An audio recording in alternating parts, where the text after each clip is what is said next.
Ngayong hapon pag-usab o welcome sa tuang Religious Ecumenical Christian Ecumenical Forum karong hapuna o atong gibatbat gamay katong gipahayag sa usa sa mga pastor dinhi atong Domingo kay nahutdan man ta atong sounds ni surrender ang sounds namatod pa ni Pastor Lito Gilias ang kamatuoran kuno kana ra kinong naa sa Biblia.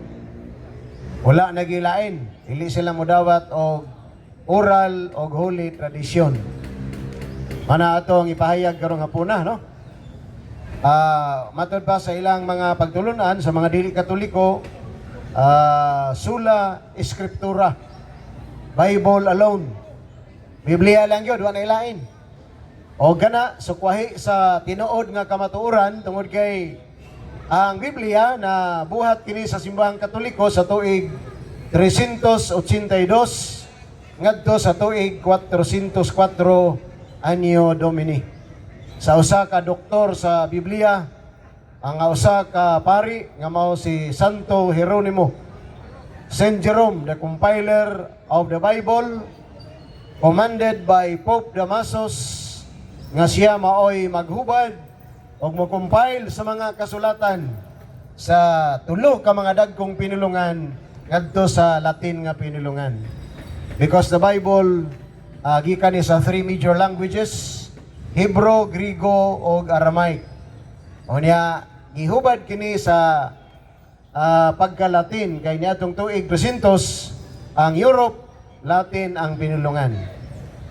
So that the first version of the Bible nga gibuhat sa simbahang Katoliko mao gayod ang Latina Vulgata version, composes of 73 books, and it was accepted by Christendom in the year 404 AD as the Word of God.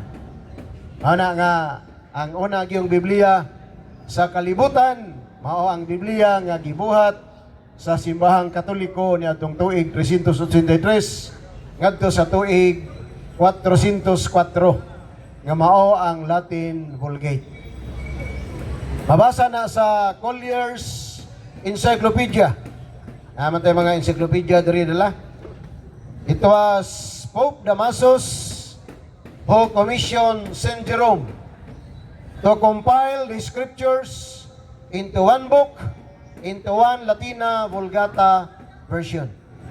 Saint Jerome started compiling the Bible in the year 383 Anno Domini and finished in the year 404 to 405 AD, and it was called the so-called the Latina Vulgata version, composed of 73 books. Asa mabasa, Collier's Encyclopedia, Volume 5, pahina 117. Ang simbahang Katoliko maoy nagsugo si Saint Jerome, no? Sinugo ni Pope Damaso nga maoy mohubad sa mga kasulatan o i-compile kini o himuon kini nga usa ka libro nga mao kana ang gitawag nato Latina Vulgata version. That was the first Bible accepted by Christendom in the year 404 AD. Mayon gani kag Kristendom ang tibuok Kristyanismo sa Europe ngadtong tuig 400 nidawat sa Biblia nga Latina Vulgata version composed of 73 books. Anong mabasa nato sa encyclopedia. Ana may dili gina siya malalis, no? That the Bible is come from the Catholic Church. Inumduman nato nga si Kristo ni ani ning kalibutan na wa gid siya magdala-dalag Biblia. Ang buhat ni Kristo nagtukod siya og simbahan. He founded the church.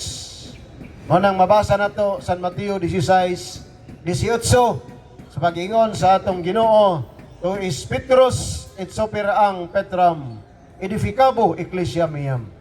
Thou art Peter, and upon this rock I will build the church, and even the gates of hell shall not prevail against it. And I will give unto thee the keys of the kingdom of heaven. Ang imong idili diri sa yuta, idili sa langit. Ang imong itugot sa yuta, itugot usab sa langit. Si Kristo mismo nangunay pagtukod og simbahan. O kining simbahan na mao ni ang gitawag sa tanan encyclopedia o sa kasaysayan ang One Holy Catholic and Apostolic Church. Mao ni simbahan na, wa may laing simbahan sa unang siglo. And even Protestant scholars o ilabi na gyud kadtong naghubad sa Tyndale nga version nga Biblia. Nagsulat siya si Mark Taylor, President of Tyndale House Publishers Incorporated. The Complete Book of the Bible Knowledge by Mark Taylor, pahina 290. Unsay gisulti sa ilang presidente sa Tyndale House Publishers Incorporated. Ingon si Mark Taylor, Roman Catholic Church, for the first 1,000 years after Christ, the church was Catholic, universal, and unified. Unsay giingon sa presidente sa Tyndale House Publishers Incorporated nga si Mark Taylor sa iyang libro The Roman Catholic Claims, ingon siya ang Romano Katoliko nga simbahan sa usa ka libo ka tuig human sa kamatayon ug pagkabanaw ni Kristo. Ang simbahan mao gayud ang Katoliko, universal and unified. Mo na nga bisan pa ang mga kadagkuan sa mga dili Katoliko ni confirm nga sa sulod sa usa ka libo ka tuig wala gilaing Kristiyano nga nilungtad ning kalibutan na mao ang simbahan nga gitukod ni Kristo, mao ang Santa Iglesia Katolika Apostolika Romana. Mo na mga igsoon ng kamatuoran, mo na nga nagdalatag mga encyclopedia gyud para mabasa gid nato ang kamatuoran diri sa Biblia o sa mga standard nga mga referensya. Si Kristo nagtukod og simbahan. Wala siya mag-ilok-ilok og Biblia sa mas gibuhat karon sa mga pastor, sa mga ministro ni Manalo o sa mga ansyano sa Saksi ni Jehova. Ang pag-ani ni Kristo, nanudlo siya sa iyang 12 ka apostoles uban sa 72 disciples with Mama Mary and the women of Jerusalem who followed Jesus. Iya kining gitudloan sa maayong balita sa mga pulong ug sa kaalam nga gikan gayud kaniya. Isip si Kristo mao man ang tuburan sa tanang kaalam. 1 Corinto kapitulo 1 bersikulo 24. Ingon San Pablo, kay si Kristo mao ang gahom ug ang kaalam sa Dios.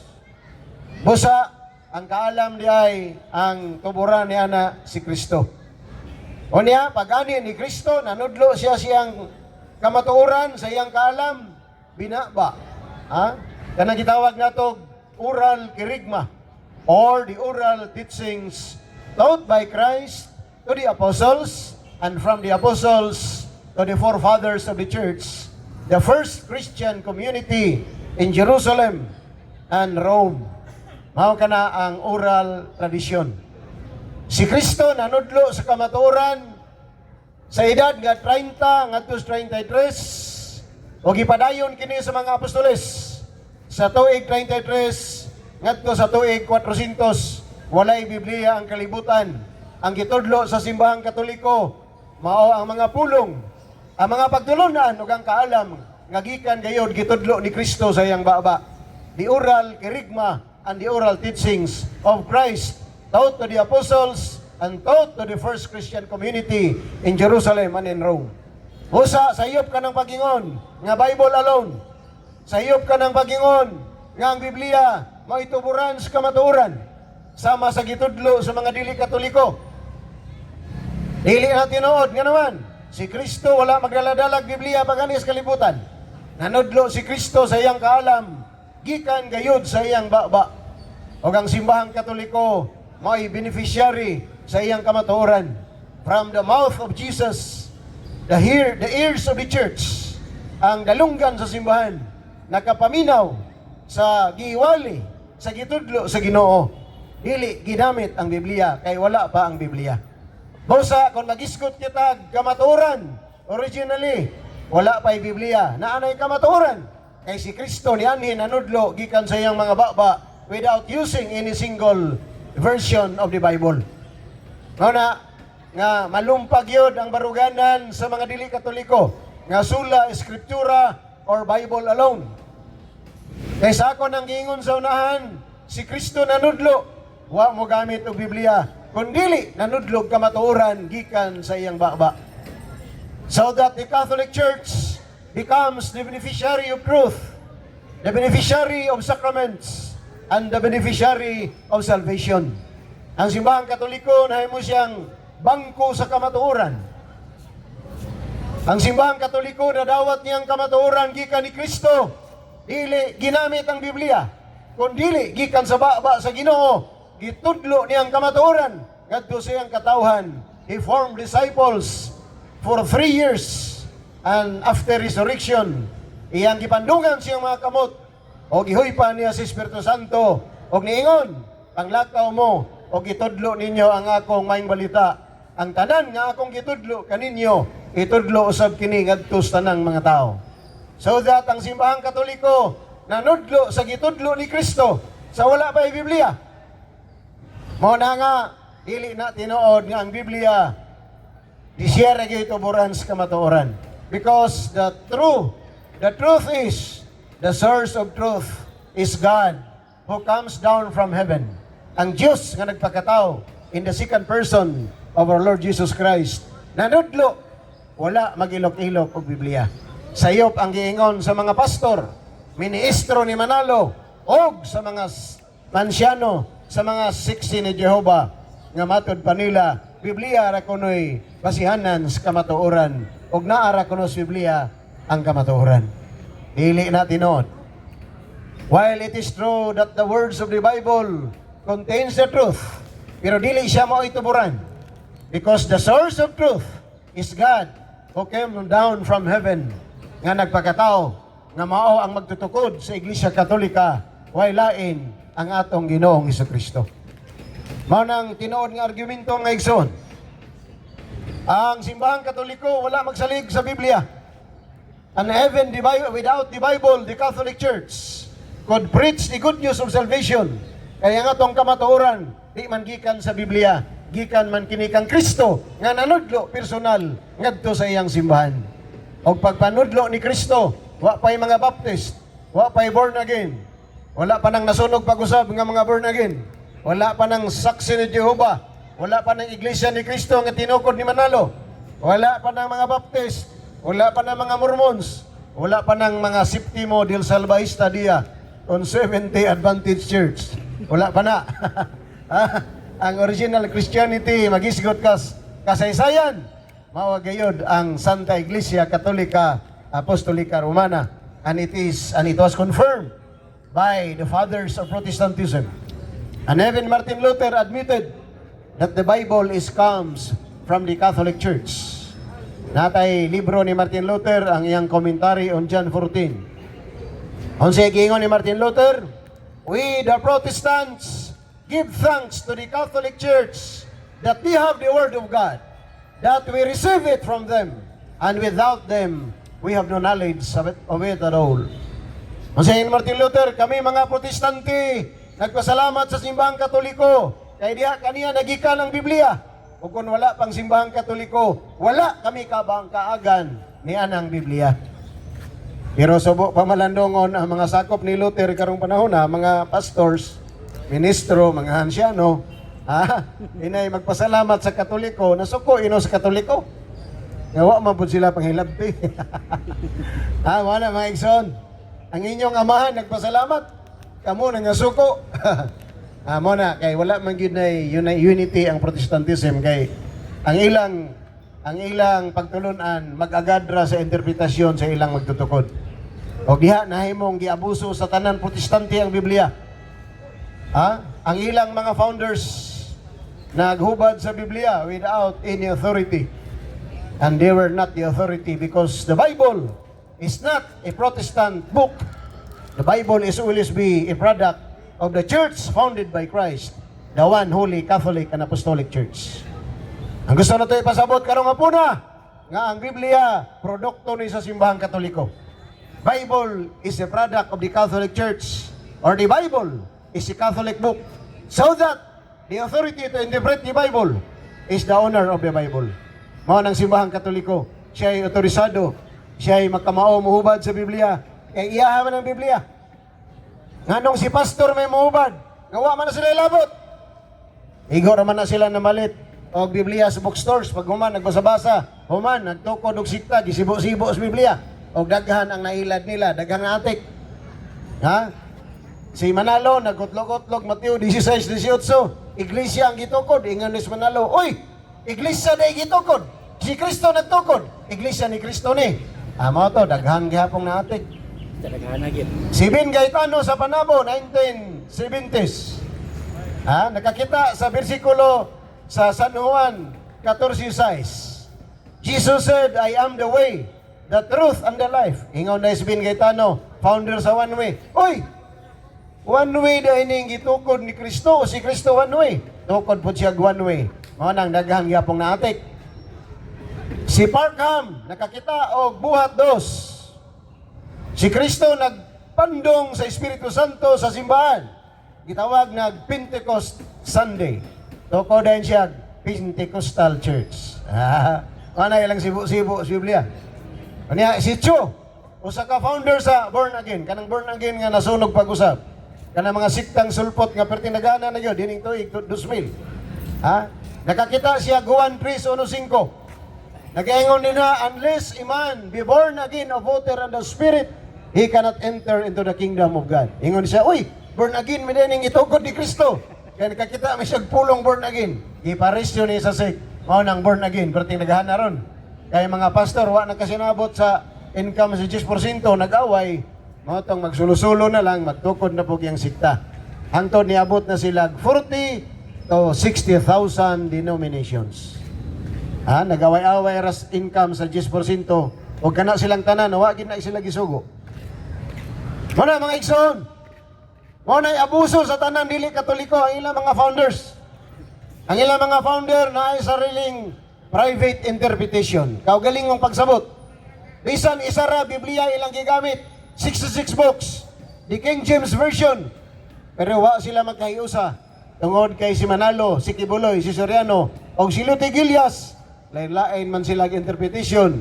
Kung sila ra og walay Katoliko, mag-unay man sila klalis. Kaya wa man sila gipaminaw nga gitawag nato the Living Magisterium. Di parehas Katoliko nga naatay Living Magisterium. The ex-cathedra, the office of the Pope. Nga gipanguluhan ngayon ni San Pedro. Muna nga, ang atong pagtulunan, from 33 AD until now, isa ra ka pagtulunan, isa ra ka doktrina, isa ra ka pagtuo, isa ra ka 7 sacraments, isa ra ka kaluwasan ang gisgutan. That is the unity in the church founded by Christ. Because Christ prayed to the church.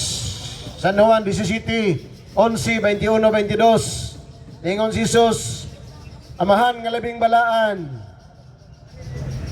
ako nagaampo kanimo aron ang atong katawhan ingon nga, aron ang atong katawhan mausa. Ingon nga ikaw ug ako usara. Amahan nga labing balaan, bantayi sila sa gahom sa imong ngalan, ang ngalan nga gihatag nimo kanako aron sila mausa. Ingon nga ikaw ug ako usara. Mga igsoon, giampo ni Jesus ang simbahan nga mausa. O isa ra gyud, no? We are one in doctrines, one in dogma, one in morality, one in faith, one in baptism, one in sacraments, one in salvation. Usa ra gyud ning ato. Wala gyud ni kawat-kwatak ang simbahang Katoliko. Isa ra gyud Roman Catholics throughout the world. Because this is the promise of Christ. And Christ pray for the church. Apan na mga dili Katoliko, di man iya ni Kristo. Iya ra man sa mga founder nga naong og kwarta. Mahinungdan nga nagkabungkag sila.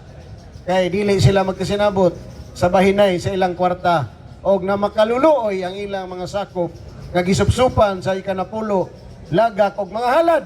Nga wa gid ni sila gisugo mga igsoon.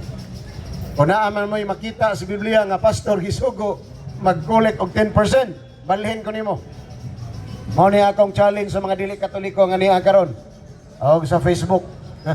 Ana live man ta sa Facebook sa kay Bundaon TV, Cristianong Ligaw, o kay Brother Louis Espiritu.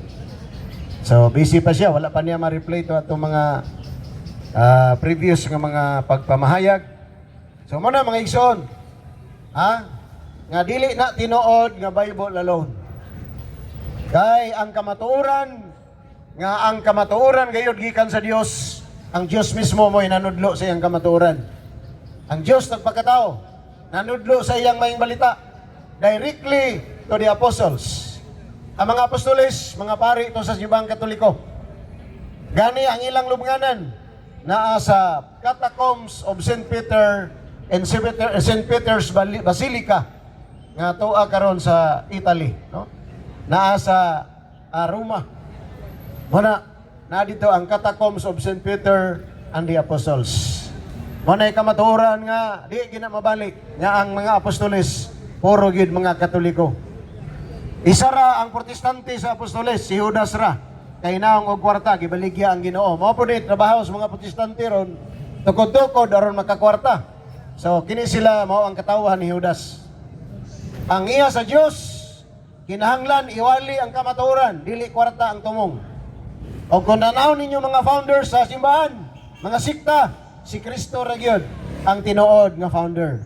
Wala siya mansyon, wala siya mga sakyanan, wala siya private jet, wala siya mga helicopter, wala siya private army o mga tirador. Si Kristo nagsandalyas o gilansang sa krus. Apan ang mga mini nga mga founders, sama kang Manalo, Kibuloy, Soriano, Ellen G. White, Charles Tacy Russell sa Saksi ni Jehovah. Grabe mga mansyon, grabe mga helicopters, grabe mga kwarta, no? Nga naman, kay ilang gigamit ang ngalan ni Kristo sa pagpanapi aron matuman ang giingon sa atong Ginoo, San Mateo 24:1-6. Diha sa ulahing mga adlaw, daghan ang mutungha gigamit ang akong ngalan. Mutungha ang mga mini nga mga magtutudlo, mini nga mga propeta, og mini nga mga Kristo, og manapi sila kaninyo. Mao na ang katumanan sa mga founders sa mga siktag denomination. Nga mga dato, dagkog mansyon, na helicopter, na death squad, na private army. Apan ang kang Kristo, wala gyud bisan usa ana. Kay si Kristo gihalad yang kinabuhi aron lawason ang iyang simbahang Katoliko. Asa mabasa?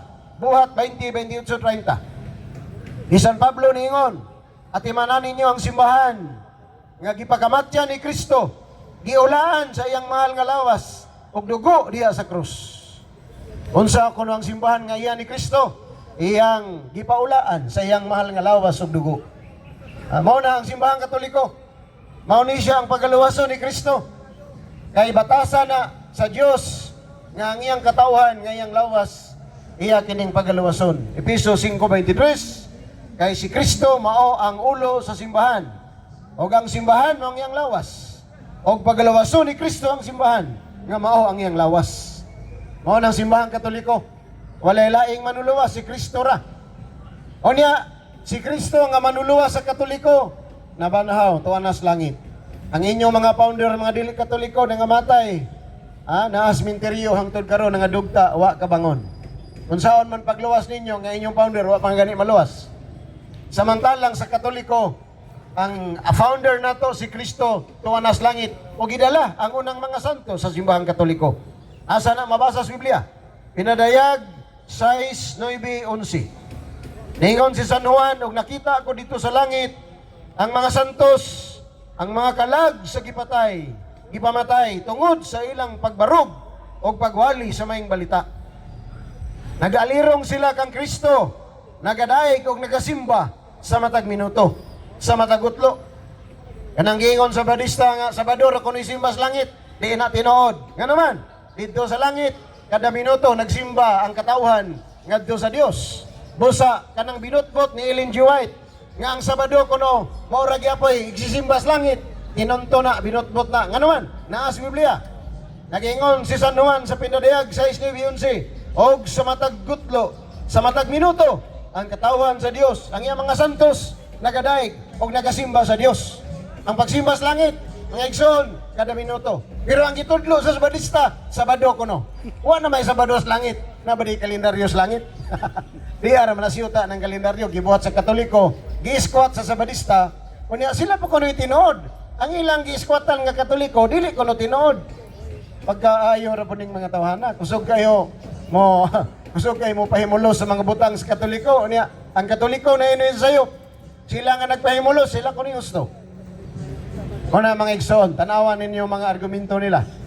So, naanay na ilangit. Naana mga Katoliko tuas langit. Manang pinadayag 6, 9, 11. Manang proud Catholic ta. Natay founder nga nabanhaw. Natay founder nga naigingarian. Natay founder nga muda na to nga sa langit. Kung dili ka Katoliko, imong founder wa kini kasod sa langit. Kana pagkahang mga sakop unsaon pagdaan na nga di man si Kristo mo nagtukod na. Una mga igsoon, that would be the advantage of being a Catholic. Nga kita mga Katoliko na agyoy ebidensya sa Biblia o sa kasaysayan nga daghan ang nakaadto sa langit. Ang mga Protestante maingon luwas na pero wa pa diyan na langit. Wa pa diyan na santos nila. Ultimo ilang founder di masantos nangadugta na sementeryo. Kabalo ko nga sakit nga kamatuoran pero kinahanglan ipabati o ipadungog o isalti aron malumpag ka ng mga bakak nga argumento nga gibarugan sa mga dili Katoliko. Mao na atong tumong nga atong rally mga igsoon. Aron matudluag ka matuoran ni mga tawhana kay looy na brainwash lang sa mga pastors, sa mga ministro ni Manalo o sa mga ansyano sa saksi ni Jehova. No, nibalhin na yon. Wa magtuon sa Katoliko pa. Niritsog pamalhin. Wa pa gani pangutanag. Unsa kaning Katoliko, unsa ni ka tinuod? Namalhin na yon. Nailad ni Pastor Rutoy.